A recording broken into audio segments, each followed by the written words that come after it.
अस्सलामुअलैकुम नाज़रीन, प्रोग्राम व्यापार के साथ मैं हूं मुदस्सर इकबाल। इस वक्त पाकिस्तान स्टॉक एक्सचेंज में आज फिर से एक नई बुलंदी देखने में आई है तारीख की, और 57,000 से ज़ायद पॉइंट्स का आज हमने इजाफा भी देखा है।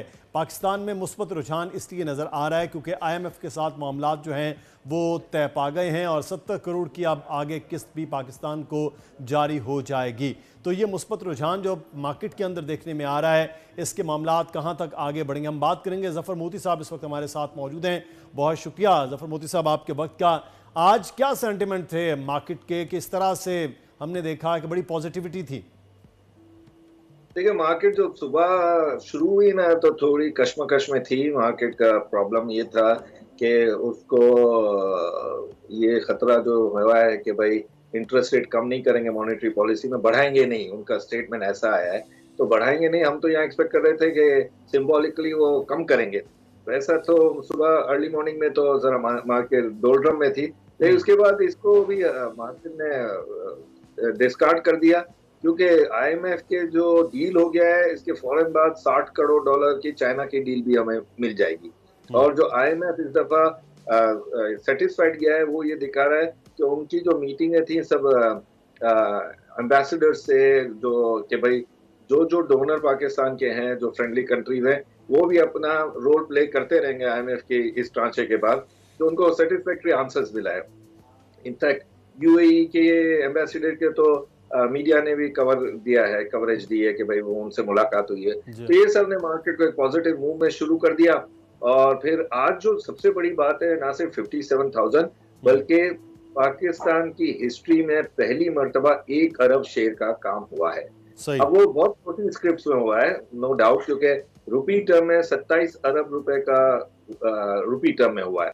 तो इससे पता चलता है कि वैल्यूएशन उस शेयर की थर्ड टायर की, सेकंड टायर की होगी।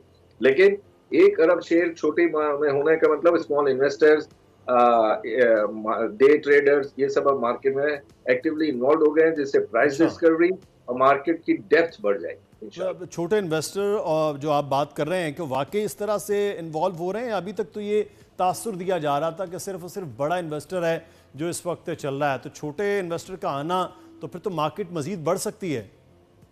देखिए, थर्ड टायर के स्क्रिप्ट से काम होना और इतनी हाई क्वांटिटी में काम होना, इसमें पार्टिसिपेंट हर किस्म के होंगे। इसमें जरूरी नहीं है कि हाई एंड के ही पार्टिसिपेंट हो। इसमें 10,000 शेयर से लेकर 10 लाख, 25 लाख, 50 लाख शेयर तक का भी बंदा होगा। 1 अरब share is not a small amount share term में भी। तो ये शो कर रहा है कि ऑल वॉक्स ऑफ लाइफ में अब जो हाई एंड की बहुत महंगी स्क्रिप्ट है, वो तो फंड मैनेजर उसमें इन्वॉल्व होते हैं, वो जो रिच इन्वेस्टर है वो इन्वॉल्व होता है। लेकिन जो लो एंड में है वो day traders, in and out होने वाले, थोड़े बहुत स्पेक्यूलेटर्स और थोड़े बहुत स्मॉल इन्वेस्टर्स इन्वॉल्व होते हैं। तो इंटरेस्ट रेट का जो मामला है, अभी अगर ये कम नहीं होता है तो मार्केट पर इसके क्या असरात होंगे अगर यहीं बरकरार रहता है 22% पर? तो नहीं, ये तो अब हम लोग यही डिस्कस पूरे दिन कर रहे हैं।